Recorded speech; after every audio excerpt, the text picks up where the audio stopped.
ناحیه اشت در منطقه شمالی تاجیکستان جایگیر بوده، نه تنها با کان نمک سنگی بلکه با پیرانی روزگردیده و کهنسالش مشهور گشته است. طبق معلومات شعبه حفظ اجتماعی در ولایت سوخت، الحال در منطقه خوشباد و هوا بیش از 8 نفر ساکنان سالخورده زندگی دارند که عمر یک عصر را دیدند.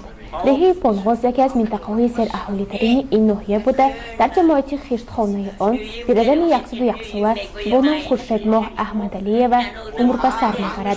حسن خداداد او را حتی پیری هم پنهان نمی‌کند. خورشیدماه سخن را با دعا آغاز می‌نماید و هر زمان اشک‌هایش را پاک می‌کند.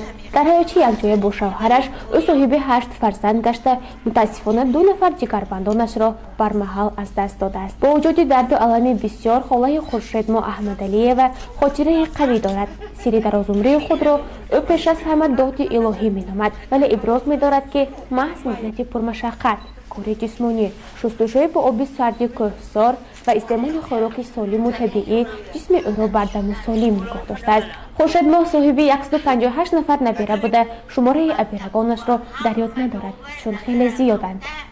یعنی ماه اپریل به 101 بمیرم. فهمیدی؟ ماه مرد منه وقتی ریولوسیا لیلین غلبه کرگی همه موجری بگریب سوز نشان ببر. بعد چونی من هفتم صنف میخوندم. پدر من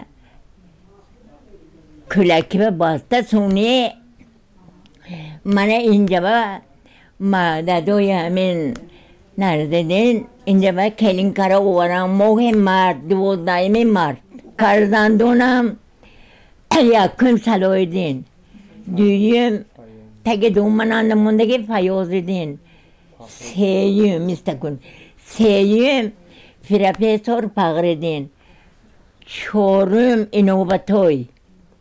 اینوبتوی دخترک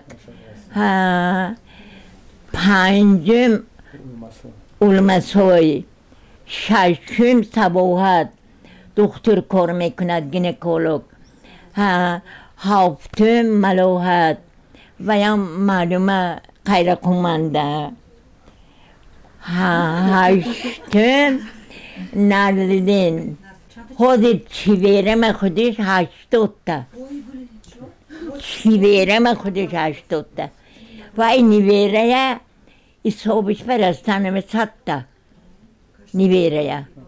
قهرمانی دیگری سوژه ما بیبی سارا شیرالیوی 104 ساله نیست در جماعت خیشتخانه ناحیه اشت زندگی دارد. او صاحب 11 فرزند بوده و امر تقدیر 3 نفر آنها را به خاک سپرده است. الم مرگ فرزندان او را وادار ساخته است که مبارز باشد و به مقصدهای درازعمری باقی مانده جگربندانش او 3 مراتب قله بلندترین کوه بابای آب را فتح کرده است تا عمرشان دراز و سلامتیشان بردم باشد. شوهر این بیبی نورانی سال 1994 در سن 82 سالگی وفات کرده است و حالا در احاطه 46 نبیره، 153 ابیره و 60 جبیره خاله بیبی سارا دولتی پیره می‌ماند. از روی نقل فرزندانش این مادر قهرمان تا بستری بیماری گشتنش خودش سرفه می‌آراست و خوراک‌های لذیذ آماده می‌کرد و همچون زنی هنرمند در جماعت آبروی و نفوذی خاصه پیدا کرده است. الکتریکارم Elektrostansiya. الکتریکارم خوکوی کنده اتونی باغ داد باغای آباد کردیم. کوی دست به می رفتیم. کوی دست انده رفته مولای چکره قطقی روغان کرمی اومدیم.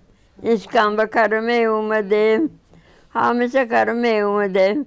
تونی خورننده خورو میشیستیم زمستوننده. همین مادرم من با زومی شده خوندن نموندن